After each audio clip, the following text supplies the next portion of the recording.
ICC ಹಣಕ್ಕಾಗಿ ಪಾಕ್ನಿಂದ ಭಾರತ ವಿರುದ್ಧದ ಪಂದ್ಯ ಬಹಿಷ್ಕಾರದ ನಾಟಕ ಮಾಡಲಾಯ್ತಾ ಅನ್ನುವಂಥ ಪ್ರಶ್ನೆ ಈಗ ಹುಟ್ಕೊಳ್ತಾ ಇರೋದು. ನಾವು ಆಟ ಆಡಲ್ಲ ಅಂತ ಹೇಳಿದ್ರಲ್ಲ, ಯಾಕೆ ಏನು ಅಂತ. ಅನುದಾನ ಹೆಚ್ಚಳ ಮಾಡಿದ್ರಷ್ಟೇನೆ T20 ವಿಶ್ವಕಪ್ ಭಾರತದ ವಿರುದ್ಧ ಆಟ ಅಂತೆ.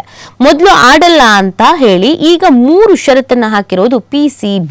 ಸೊ ಏನಿದೆ ಅಂತ ನೋಡ್ಬಿಡೋಣ ಬನ್ನಿ.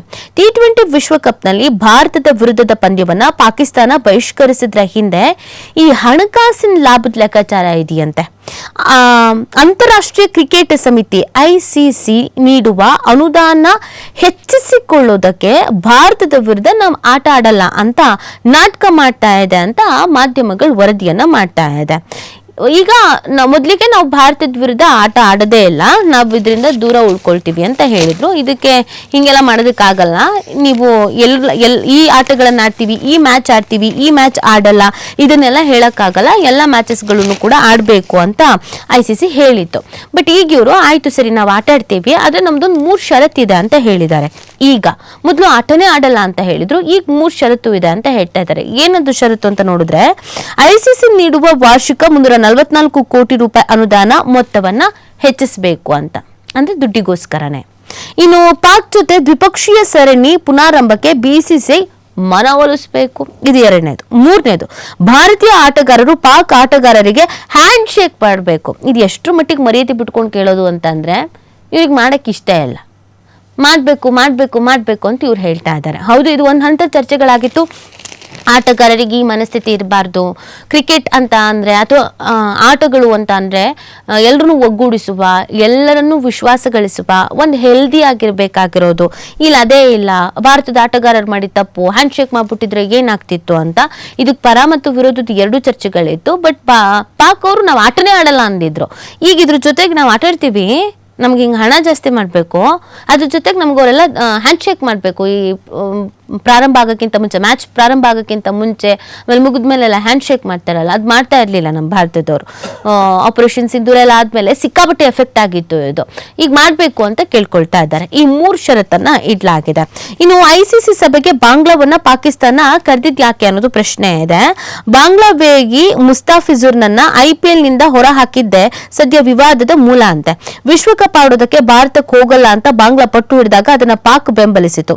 ICC ಸಭೆಯಲ್ಲಿ ಬಾಂಗ್ಲಾ ಪರ ಮತ ಹಾಕಿದ ಏಕೈಕ ದೇಶ ಯಾವ್ದಾದ್ರು ಇದ್ರೆ ಅದು ಪಾಕಿಸ್ತಾನ ಮಾತ್ರ ಆಗಿತ್ತು.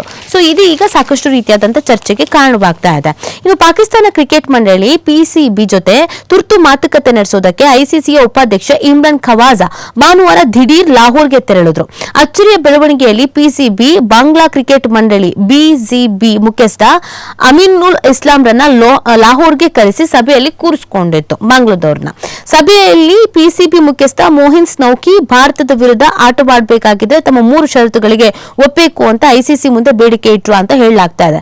ಪಾಕಿಸ್ತಾನದ ಬೇಡಿಕೆಗಳಿಗೆ ಹೆಚ್ಚಿನ ಮಹತ್ವ ನೀಡದ ICC ಒಂದ್ ವೇಳೆ ಫೆಬ್ರವರಿ 15ರಂದು ವಿಶ್ವಕಪ್ ಪಂದ್ಯದಲ್ಲಿ ಭಾರತದ ವಿರುದ್ಧ ಆಡದೇ ಇದ್ರೆ ಪಾಕಿಸ್ತಾನ ಎದುರಿಸಬೇಕಾಗಿರುವ ಆರ್ಥಿಕ ಸಂಕಷ್ಟದ ಕುರಿತು ಮತ್ತೊಮ್ಮೆ ಎಚ್ಚರಿಸಿತು ಅಂತ ಹೇಳಲಾಗ್ತಾ ಇದೆ. ನೀವು ಆಟ ಆಡ್ಲಿಲ್ಲ ಅಂತಂದ್ರೆ ನಮ್ಗೇನ್ ಲಾಸ್ ಆಗಲ್ಲ, ಲಾಸ್ ಆಗೋದು ನಿಮ್ಗೇನೆ. ಫಿನಾನ್ಷಿಯಲಿ ನಿಮ್ಗೆ ಎಷ್ಟು ಮಟ್ಟಿಗೆ ಸಮಸ್ಯೆ ಆಗುತ್ತೆ ಅಂತ ಬಿಡಿಸಿ ಹೇಳಿದಾರಂತೆ, ಸ್ವಲ್ಪ ತಲೆಗೆ ಹೋಗಂಗೆ ಹೇಳಿದಾರಂತೆ. ಸೊ ಷರತ್ತುಗಳಿಗೆ ಏನೇನು ಅಂತ ನೋಡೋದಾದ್ರೆ, ಸದ್ಯ ICC ವಾರ್ಷಿಕ 344 ಕೋಟಿಯಷ್ಟು ಮೊತ್ತವನ್ನ PCBಗೆ ಅನುದಾನ ರೂಪದಲ್ಲಿ ನೀಡ್ತಾ ಇದೆ. PCB ICC ಅನುದಾನದ ಮೇಲೆ ವಿಪರೀತವಾಗಿ ಅವಲಂಬಿತಗೊಂಡಿದೆ. ಇನ್ನು ಪಾಕ್ ಜೊತೆ ದ್ವಿಪಕ್ಷೀಯ ಸರಣಿಗಳನ್ನ ಪುನಾರಂಭಿಸೋಕೆ BCCI ಮನವೊಲಿಸಬೇಕು ಅಂತ ಷರತ್ತು ಒಡ್ಡಲಾಗಿದೆ. ಆದ್ರೆ ಇದನ್ನ ಭಾರತ ಒಪ್ಪುವುದು ಬಹುತೇಕ ಅಸಾಧ್ಯ. ಕಾರಣ ಪಾಕ್ ಜೊತೆ ಆಡದೇ ಇರುವುದಕ್ಕೆ ನಿರ್ಧರಿಸಿರುವುದು ಭಾರತ ಸರ್ಕಾರ. ಸದ್ಯ ರಾಜತಾಂತ್ರಿಕ ಪರಿಸ್ಥಿತಿಯಲ್ಲಿ ಪಾಕ್ ಜೊತೆ ಆಡುವುದಕ್ಕೆ ಭಾರತ ಸರ್ಕಾರ ಒಪ್ಪುವ ಸಾಧ್ಯತೆ ಇಲ್ಲವೇ ಇಲ್ಲ. ಮತ್ತೊಂದು ಕಡೆ ಪಂದ್ಯದ ವೇಳೆ ಭಾರತೀಯ ಆಟಗಾರರು ಪಾಕಿಸ್ತಾನಿ ಆಟಗಾರರ ಜೊತೆಗೆ ಹ್ಯಾಂಡ್ ಶೇಕ್ ಮಾಡಬೇಕು ಎಂಬ ಷರತ್ತು ಮುಂದೂಡಿದೆ. ಆದ್ರೆ ಈ ನಿರ್ಧಾರ BCCIನೇ ಆಗಿದ್ರು ಇದರ ಹಿಂದೆ ಕೇಂದ್ರ ಸರ್ಕಾರದ ಸೂಚನೆ ಇದ್ದೇ ಇದೆ. ಅಲ್ಲದೆ ನೋ ಹ್ಯಾಂಡ್ ಶೇಕ್ ನಿಂದಾಗಿ ಪಾಕ್ ಎಷ್ಟು ಮಟ್ಟಿಗೆ ವಿಚಲಿತಗೊಂಡಿದೆ, ಮುಜುಗರಕ್ಕೊಳಗಾಗಿದೆ ಎನ್ನುವ ಅರಿವು ಭಾರತಕ್ಕೂ ಇದೆ. ಹೀಗಾಗಿ ಜಾಗತಿಕ ವೇದಿಕೆಯಲ್ಲಿ ಪಾಕ್ಗೆ ಮತ್ತೊಮ್ಮೆ ಮುಖಭಂಗ ಉಂಟು ಮಾಡುವ ಅವಕಾಶವನ್ನ ಭಾರತ ಕೈಬಿಡುವ ಸಾಧ್ಯತೆ ತೀರಾ ಕಮ್ಮಿ ಇದೆ. ಇವರೇನೇನು ಮಾಡಿದ್ರು ಪಾಕಿಸ್ತಾನದವರು, ಪ್ರತಿ ಬಾರಿಯೂ ಯಾವ್ಯಾವ ನಾಟಕಗಳನ್ನ ಆಡಿದ್ರು ಇದೆಲ್ಲವೂ ಗೊತ್ತಿದೆ. ಹೀಗಿರ್ಬೇಕಾದ್ರೆ ಸಿಗೋ ಚಾನ್ಸನ್ನ ಮಿಸ್ ಮಾಡ್ಕೊಳ್ಳೋ ಚಾನ್ಸಸ್ ಕಮ್ಮಿ ಇದೆ. ಇನ್ನು ICC ಸಭೆಗೆ ಬಾಂಗ್ಲಾವನ್ನ ಪಾಕಿಸ್ತಾನ ಕರ್ಕೊ ಬಂದಿದೆಯಲ್ಲ, ಇದು ಅಚ್ಚರಿಗೆ ಕಾರಣವಾಗ್ತಾ ಇದ್ದಿದ್ದು. ಯಾಕೆ ಬೇಕಾಗಿತ್ತು ಇದು ಅನ್ನುವಂಥ ಪ್ರಶ್ನೆ ಹುಟ್ಕೊಳ್ತಾ ಇದೆ. ಒಟ್ನಲ್ಲಿ ಒಂದಷ್ಟು ಡ್ರಾಮಾಗಳಂತೂ ಆಗ್ತಾ ಇದೆ. ಈ ಡ್ರಾಮಾ ಎಲ್ಲಿಗೆ ಹೋಗಿ ನಿಂತ್ಕೊಳ್ಳುತ್ತೆ, ಕೊನೆಗೆ ಪಾಕಿಸ್ತಾನ ಏನು ಮಾಡೋದಕ್ಕೆ ಅವಕಾಶ ಇಲ್ದೇನೆ ಒಪ್ಕೊಳ್ಳೋ ಪರಿಸ್ಥಿತಿ ಬರುತ್ತೆ, ಏನಾಗುತ್ತೆ ಅನ್ನೋದು ನೋಡ್ಬೇಕಾಗತ್ತೆ.